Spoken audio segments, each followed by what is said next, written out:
In this video, you are going to learn how to use multi-chain storage, one of the top-notch decentralized storage, with two core topics in this video. How to use multi-chain storage, which is number one, and the second one is how to use MCS SDK with the demo. Before we get into details, make sure you hit the like button, subscribe to the channel if you haven't already, hit the notification bell, and comment down below with any questions, any video requests, or just any random comments. So with that said, let's get into the MCS web app first. Alright, we will go step by step on how to use MCS web app. So first of all, what you need to do is go to Multichain.Storage. Right, there are two prerequisites before we start. One is setting up the MetaMask wallet, which you can see right here, and the next thing is setting up the Polygon mainnet inside the MetaMask wallet. And also you need to have a few Matix token as well as USDC, right? And now when you click on the login in the multi-chain storage, you're gonna get a pop-up from MetaMask wallet. You need to sign up, then you will be directed inside the web app, right? So this is the page that you see. Since I have already logged in previously, the folks who have not logged in, you guys will see a pop-up asking for an email address, which I would strongly recommend to put in. And also there are two types of storage right now that we offer. One is the on-chain storage and the next is bucket storage. So let's start with the on-chain storage, right?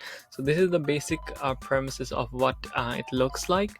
So you have a file names, file size, and all the things. Let's go to upload file, right? Let's try uploading a file. Let's submit. When you submit, you're gonna get a pop-up from MetaMask again. You need to pay a small amount of transaction fee, and when you do that, it might take a few seconds, right? And it's going to upload your file, and you will be able to see your uploaded file. It's going to again get a pop-up. All right. So it's currently loading, right? So you can see the previous files that I have uploaded. There are a few file names, file size, storage providers, which are the folks who are storing your file right now, uploaded time, and you can see a completed pop-up getting displayed in the web app. So when you go to the link, you can see a transaction history.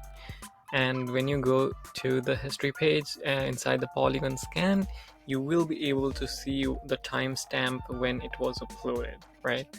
So let's close this. Let's close this too. And you can also check that when it was uploaded, it was just uploaded right now. And you can go click this and you can download the uploaded file using the IPFS link. Here it is. This is the raw file that we uploaded, right? Okay, let's go to the home. You can see the status, price that we paid, and we can mint too, right? Let's put our description, logo of FilSwan. It will take a few seconds, and you will be able to see your minted file. It's awesome, to be honest. And while it's taking okay, so here it is. You can see the file that just got minted, and it will take a few minutes. Okay, so it just got displayed. It's quite fast, to be honest. And here's the transaction detail of the mint that has happened, right? So here's a small note. The NFT will take some time to load on OpenSea, which we have already seen. It's kind of fast that we have been able to load it, right? The next thing is the bucket storage, which is one of the core storage part that multi-chain storage of FilSwan has been offering. So when you go to this page, it should look empty on your side, but I have already created two buckets, right? So I'm not going to create a next one. Just giving everyone a heads up that the first bucket is a 30 free. The second bucket or any other buckets other than the first one that you created would not be free at all. So let's go to the first bucket, and what you're gonna do is you're gonna try uploading a file. Let's try upload a file. Let's do the same one. It should be very fast. Okay, got it. So we have a file, we have a link to the IPFS. So the IPFS link is copied. Let's go and paste. Here it is, right? It was quite fast. You can see the details of the file, including the object size, object CID, which is very important if you are a developer. And you can also delete this file, right? Let's try it, delete it. So what you can also do is you could try uploading a folder, which we are not going to do right now because it might take a bit of a time. So you have multiple functionalities inside the bucket itself. Inside the bucket named AAA, you can also create a subfolder, which could be, let's say, GM. It might again go upright like this, and again inside a GM you could upload another file, right? So it kind of is very cool. So you could also delete the bucket. Let's say I deleted the one that I had created earlier, right? So the billing history, you could also see all the billing history that you have done to, let's say, mint an NFT, or doing any kind of transaction within the on-chain or bucket storage, right? So the next part is the setting part, which is very important one, where you can see all the API keys. Okay, just giving everyone a heads up, you guys were not supposed to see my keys, but I'm going to delete all this later. So you could create a new key and set up an expiry date, let's say 60, and submit, and you're gonna get a new tokens, and you could use those tokens to build an app if you are a developer or something like that, which we're going to talk about after a few minutes on the SDK part, right? So the next one is the documentation. If you're a developer, I would definitely recommend you guys checking out this documentation, which has a ton of stuff, right? All right, other than that, you have dark mode, which is very interesting, and the language change, which goes to the Chinese. That's it for the web app. Let's go dive into the SDK part now.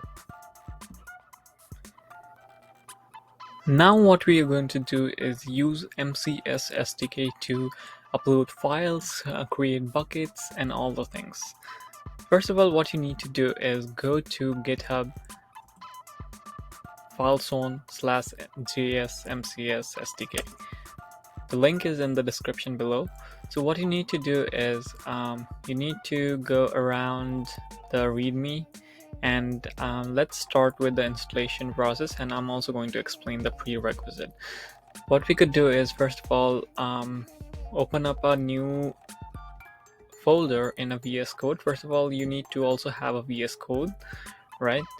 Open a folder called MCS SDK test.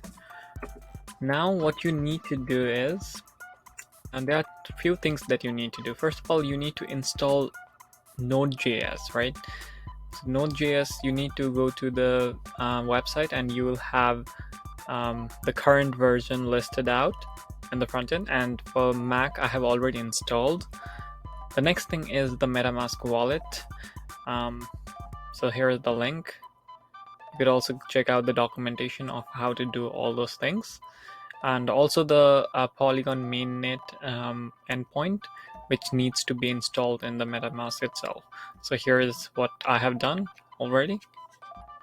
The fourth thing is the API key, which we are going to discuss a bit later. So let's also start a Multichain.Storage. Just a second. Let's also go log in. All right. So this is the page we will be needing after some time. Let's minimize this. First of all, what we can do is, so we have already created a folder here, and what we are going to do is npm init-y. So it's going to create a new package.json file, And let's also install the package js-mcs-sdk. So it's going to take a few seconds here. All right. So now what we will also be doing while that upload is happening, we are going to create a new environment variable file named .env. So here we go. So when we do that, we are going to copy the environment variable file data, and we are going to paste it here. So what we are going to do now is replace the API key, access token, and the private key.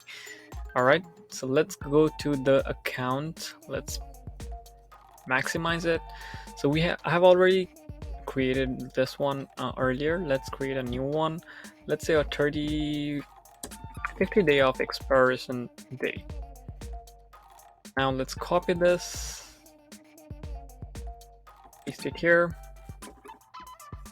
Also copy the access token and paste it here. So the other thing is you also need a private key, but not the URL RPC URL, which is defaultly set up as a Polygon mainnet.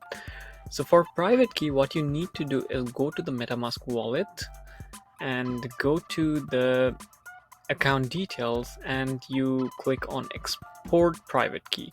For now, I'm going to pause this video and copy the private key and paste it here, and I'm going to save the environment file, and I'm going to go out because I don't want my private key to be shown to all the world, right?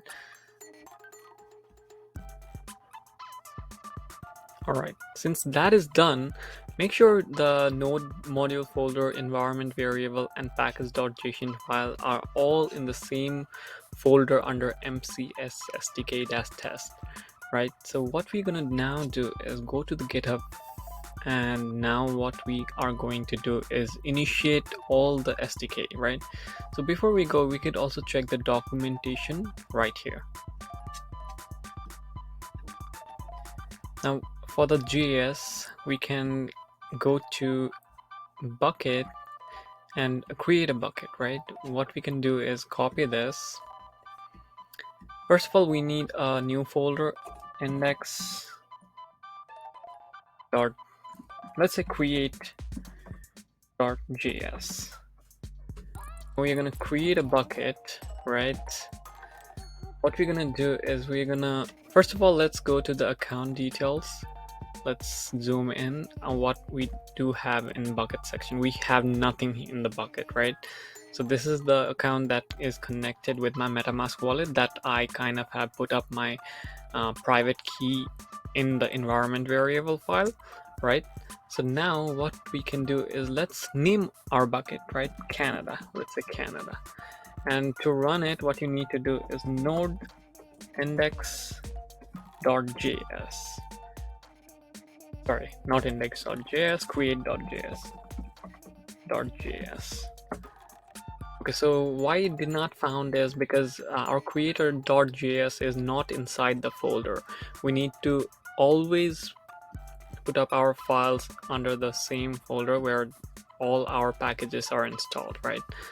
Again, we can run it. There we go. Now we could go to the WebApp and check if the bucket is there or not. Here we go. So we have already created a Canada bucket called Canada. Now what we are going to do is again go to the API doc, and what we are going to do is, let's say we want to rename it, right? Let's not rename it. Let's first of all get bucket, and let's get information about the bucket because we need a few details like bucket parameters. Let's create a new file, info.js. Let's get the bucket information from info.js, right? Okay, So what we have found is we need this bucket UID. So let's copy this and let's comment down UID. Let's save it here, and we're gonna need this for a few times, right?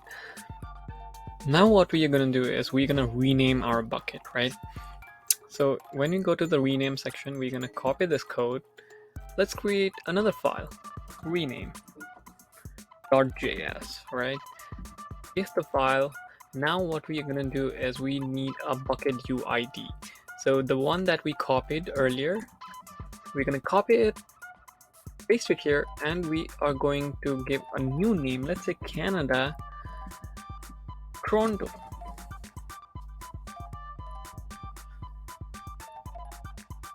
Save it, and again we need to run it.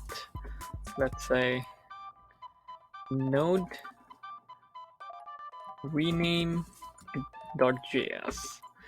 When we enter, we are going to now rename it. If you go to the Multichain.Storage web app and you're gonna reload it, then your bucket name is renamed, right?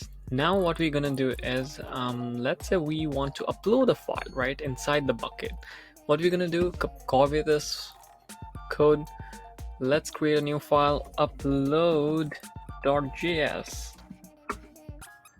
Paste the file, and what we need is three things. First of all, the file path. We don't have a file that we are thinking of storing it in the bucket, right? So let's create a new dummy file, right? readme.md.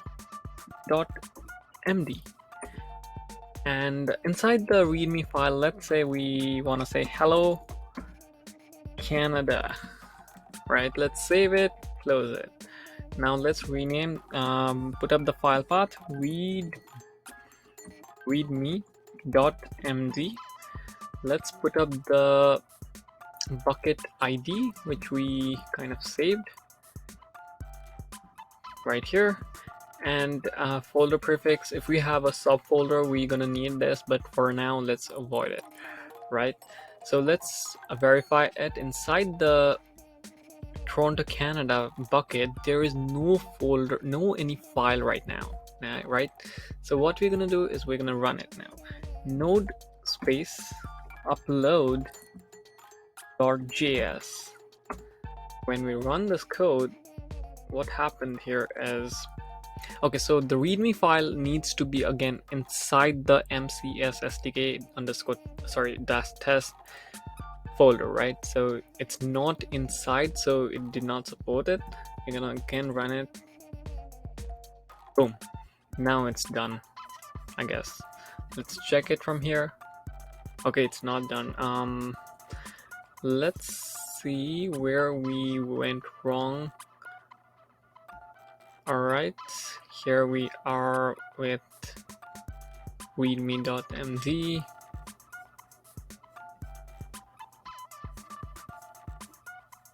Okay, so now what we need to do is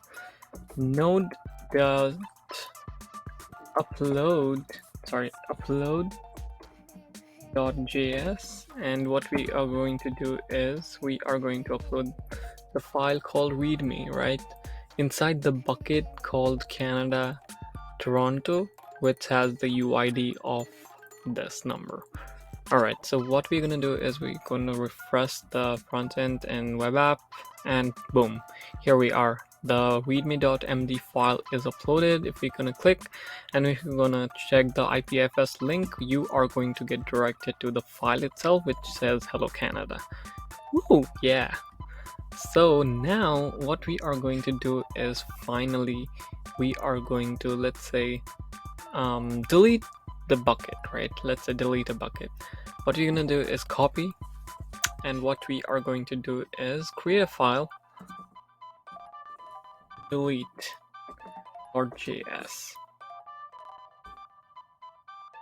Now we're gonna paste it here, and what we need to do is we all need is the UID of the bucket, and we're gonna paste it here.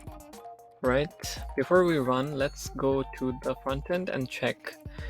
Let's say we have what we done is we have created a bucket. We have renamed it from Canada to Canada Toronto. We have uploaded a file called readme, right? We have details of the file. Let's go outside of the file, outside the bucket list, and what we are going to do is run it. Node space delete.js. Before we run it, make sure the file is inside the folder. Then we are going to hit enter. Boom. Now it's done. The bucket is deleted from the bucket storage, and you are good to go. So what we have learned is a lot of things right now: creating a bucket, changing its name, getting information of the bucket like bucket UIDs, renaming it, uploading a file, and deleting bucket itself, right? So more than that, what we can also do is a lot of things. We can find it on the doc, API doc, which is all the way from renaming the bucket, which we have already done. Get file list, all the listed files inside the bucket, we could get it from this code of getting the file information. Deleting the file from the specific bucket can also be done. Downloading the specific file from the bucket itself is also done. And the most interesting, definitely the creating the folder inside a sub bucket is very much of an interesting one, right? So other than that, we are good to go, and hope you guys enjoyed this. We look forward to hearing you guys what you have to say about the product itself. Please comment down below. Definitely don't forget to subscribe too. Thank you.